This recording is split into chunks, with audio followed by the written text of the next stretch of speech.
Eder McAllister. Un passo per la giustizia. La manifestazione del 12 maggio a Rimini per Luis da Silva. È tempo di fare la differenza. Lunedì 12 maggio, dalle 9 alle 11, davanti al Tribunale di Rimini in via Carlo Alberto Dalla Chiesa, si terrà una manifestazione pacifica e autorizzata per chiedere un trattamento equo nel caso di Luis da Silva, il 35enne senegalese accusato dell'omicidio di Pierina Paganelli.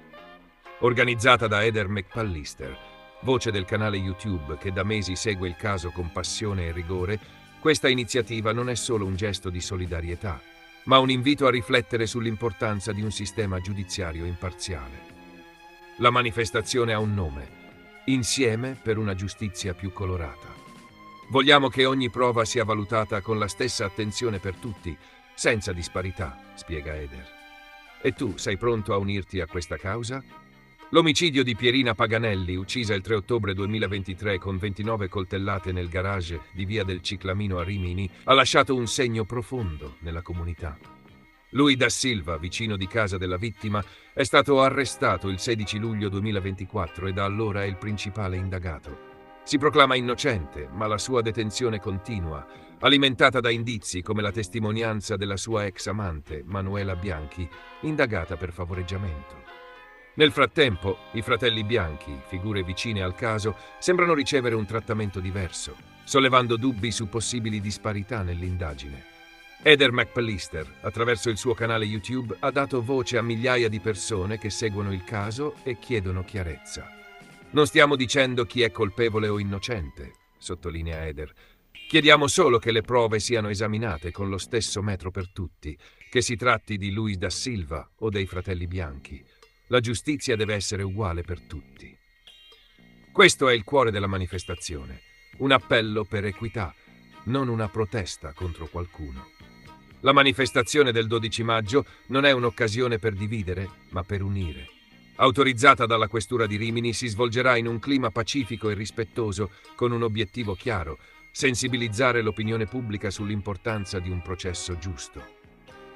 Non è una questione di tifo, spiega Eder.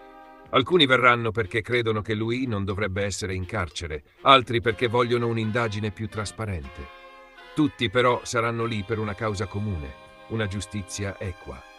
L'evento vedrà la partecipazione di persone da ogni angolo d'Italia, Veneto, Liguria, Lombardia e oltre.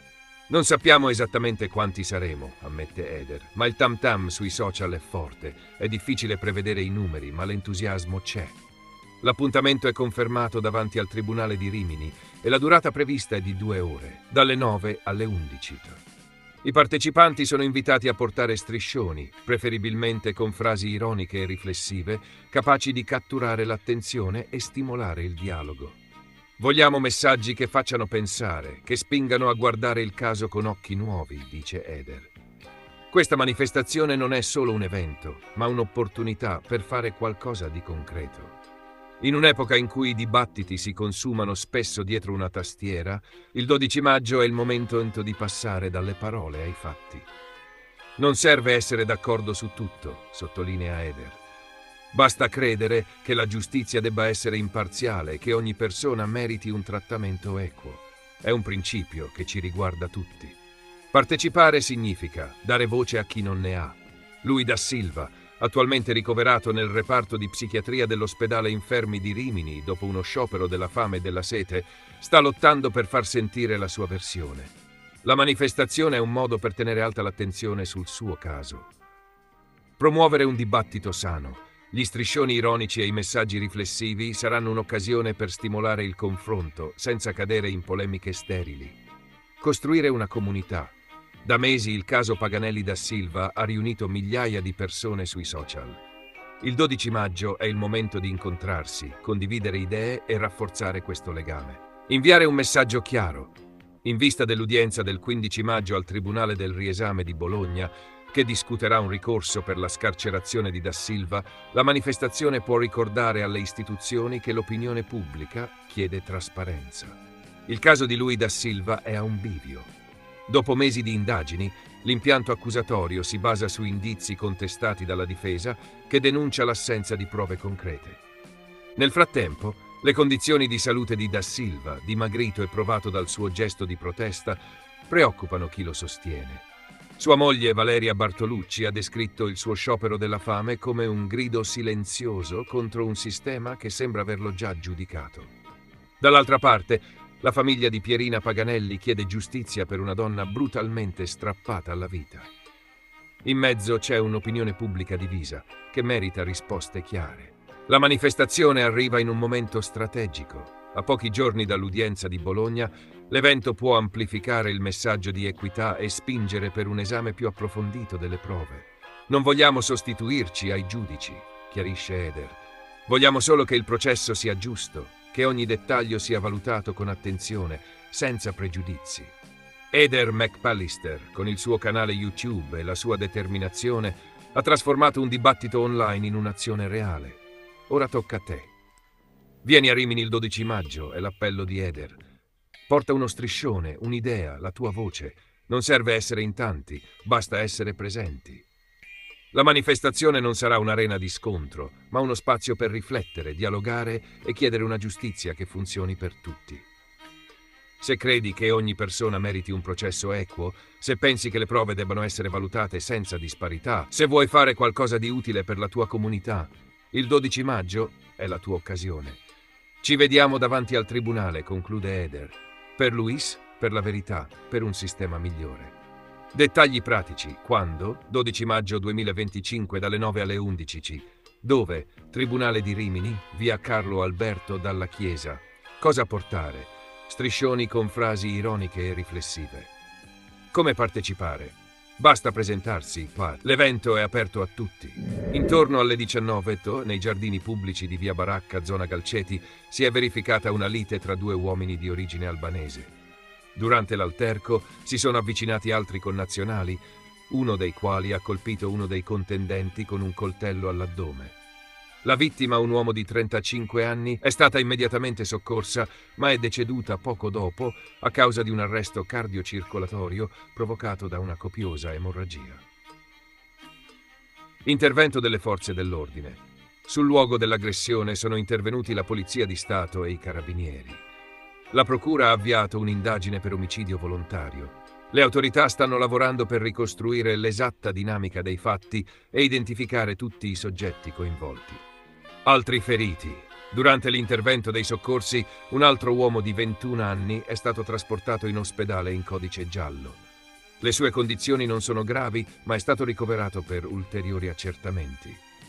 Le indagini sono ancora in corso e ulteriori dettagli emergeranno con il proseguire delle investigazioni. Ovviamente non posso dirvi nulla a proposito, però quello che è certo è che comincerò a vedere le carte, lo specifico, e per formarmi un'idea, per vedere l'attività di indagine che deve essere fatta, sarà uno ovviamente degli obiettivi prioritari. Io non ho pressione, cioè bisogna fare le cose fatte bene e farle con priorità, senza pressione, senza essere in qualche modo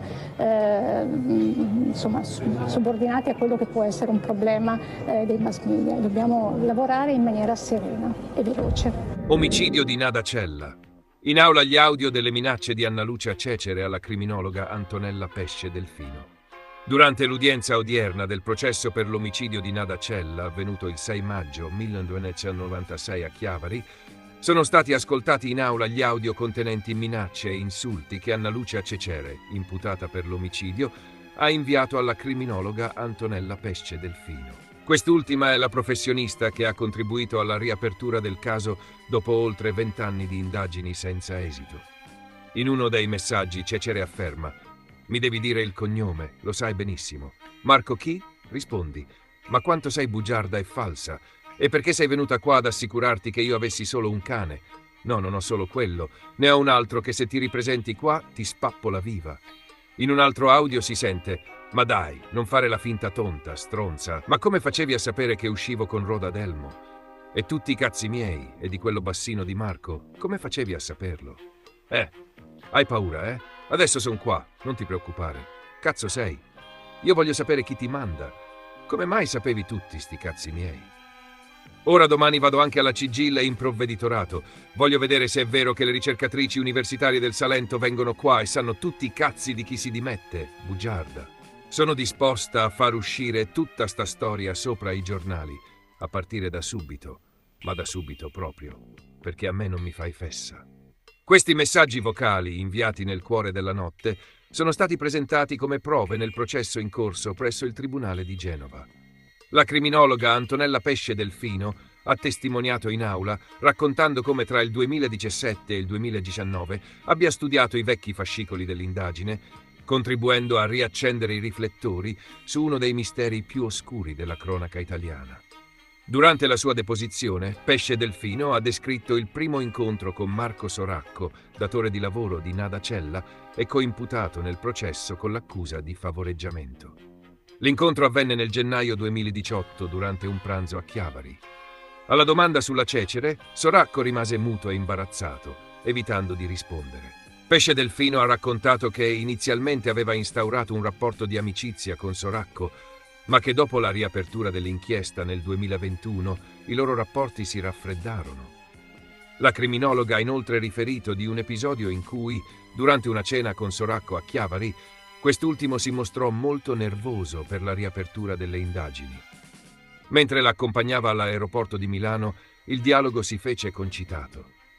Pesce Delfino gli disse: «Non è possibile che tu non sappia qualcosa, devi parlare con il tuo avvocato». Soracco rispose: non so niente. Poi iniziò a piangere e disse: «O forse ho rimosso». Riguardo al ritrovamento del corpo di Nada Cella, Pesce Delfino ha riportato quanto detto da Soracco. Mi disse che secondo lui Nada aveva cercato di scappare nella sua stanza per chiedere aiuto. Non c'era sangue, si era formato dopo. Lui aveva pensato a un malore ed era andato a telefonare. Riportava quanto era scritto nel fascicolo. Infine Pesce Delfino ha raccontato l'ultima visita a casa di Soracco dopo un colloquio con la madre Marisa Bacchioni. Gli dissi: «Come hai fatto a non dirmi che avevi detto a Nada di non passarti le telefonate della Cecere?» E lui rispose: «Non me lo ricordavo». Gli dissi che aveva una memoria migliore di un computer. E lui replicò: «Ma non per tutto». Il processo per l'omicidio di Nada Cella prosegue con l'ascolto di ulteriori testimonianze e l'analisi delle prove presentate in aula. L'obiettivo è fare luce su un caso rimasto irrisolto per quasi 30 anni. Ehi, non dimenticare di iscriverti a questo canale.